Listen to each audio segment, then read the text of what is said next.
हमेशा एक समस्या रहती है कि अगर हमारा पेट हमारे सीने से आगे निकल जाता है, उसको फैट जम जाता है, तो वह हमारे सौंदर्य को बहुत प्रभावित करता है और हम हमको अच्छा भी नहीं लगता है। तो हम क्या करें? तो सामान्य तौर पे जब आप एक्सरसाइज करते हैं, एक्सरसाइज में जैसे साइकिलिंग तो बहुत अच्छा माना गया है और इसके साथ ही अगर आप योग के अंदर कुछ क्रियाएँ करते हैं, तो उससे आपका बढ़ा हुआ पेट कम हो जाता है। तो पहले तो आप उसको बढ़ने नहीं दें कि अगर पेट जब भर जाता है तो फिर वापसी उसकी बड़ी कठिन होती है। तो आप पेट को ना बढ़ने दें और कुछ योग क्रिया आप निरंतर करें, तो उससे आपका पेट आगे नहीं बढ़ता है। तो मैं आपको उसके बारे में बताता हूँ, आप देखें आप। तो सबसे पहले मैं बात करूँगा कपालभाति की। कपालभाति क्रिया इसके लिए बहुत ही अति उत्तम क्रिया है।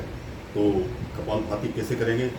कपालभाति के लिए सावधानी भी आपको अवश्य रखनी है, जिसके बारे में अमूमन बहुत कम चर्चा होती है, क्योंकि कपालभाति में अगर सावधानी न करेंगे तो आपके शरीर को लाभ की बजाय नुकसान भी हो सकता है। तो इसके लिए आपकी जो रीढ़ की हड्डी है वो स्ट्रेट सीधी होनी चाहिए। अगर वो सीधी नहीं है तो अगर जिसमें जर्क लगता है तो आपके रीढ़ की हड्डी में दोष उत्पन्न हो जाता है और वह दोष बहुत ही परेशानी खड़ी करता है। तो इसलिए जब भी आप ऐसे करें तो आप इसको कोई भी सुखासन जो होता है पालती मार के बैठें। पालती मार के बैठने के बाद आप अपने जो रीढ़ की हड्डी है उसको सीधी रखें और हथेली है इसको अपने घुटू पर रखें। जैसे ही आप घुटू पे इसको सीधा रखते हैं तो आपका ये सीना और आपकी रीढ़ की हड्डी सीधी हो जाती है। तो इस तरह से रखें और इसके बाद अगर आपको दिक्कत है तो आप दीवार का सहारा ले सकते हैं। दीवार के सहारे टिक के भी आप इसको कर सकते हैं। तो देखें, तो जब श्वास लेते हैं, श्वास लेने के बाद उसको जर्क के साथ बाहर करते हैं और धीरे धीरे करके उसमें आगे स्पीड को बढ़ाते हैं। तो देखें,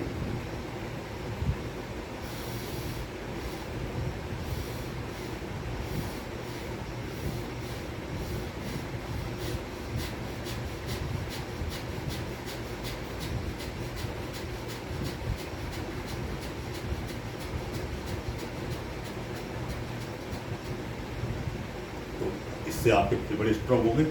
साथ में आपका पेट जो जर्क लगता है, इसमें आपकी जो पेट की जो चर्बी है ये गलती है। तो इसको आप नहीं करें, श्वास लेंगे, तेज़ी से बाहर करेंगे और तेज़ी से बाहर करने के बाद फिर उसकी स्पीड धीरे धीरे बढ़ती जाती है।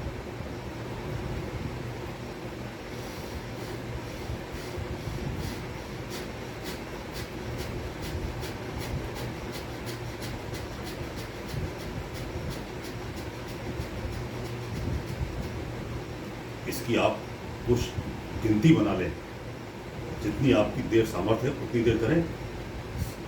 शरीर के साथ जाति कभी नहीं करनी चाहिए। जितनी सामर्थ्य है उतना करें। आप इसमें गिनती बना लें, 25 बार कर सकते हैं एक बार में, 50 बार कर सकते हैं। उसी तरीके से आप करें। देखिए,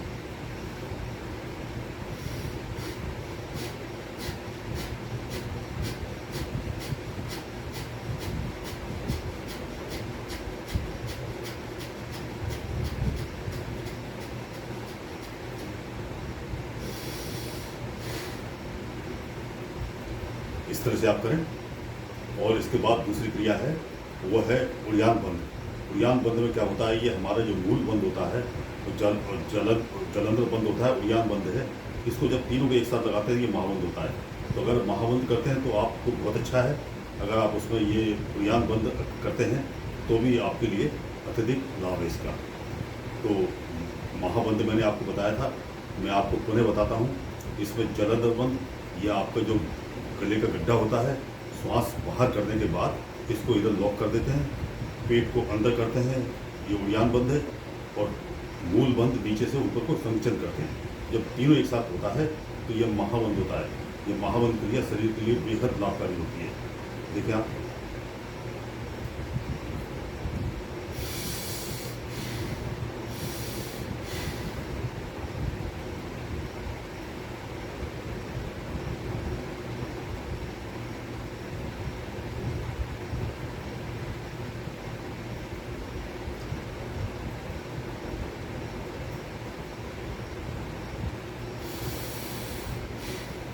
श्वास बाहर कर दी बॉडी इधर लॉक कर दी, पेट को अंदर किया, नीचे से संचन किया, तो ये हो गया महावन।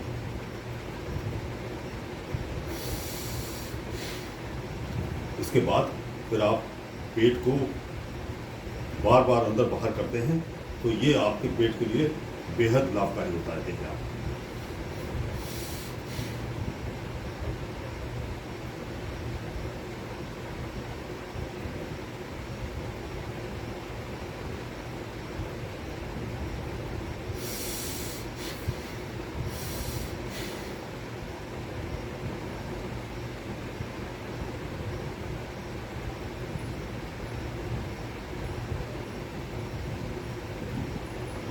इस तरह जब उड़ियान बंद में आप इसको अंदर बाहर पेट को करते हैं, तो ये आपके शरीर के अंदर जो पेट की चर्बी है उसको गलाने में बहुत सहायक होती है। जिस समय आप करेंगे आपकी श्वास बाहर रहेगी।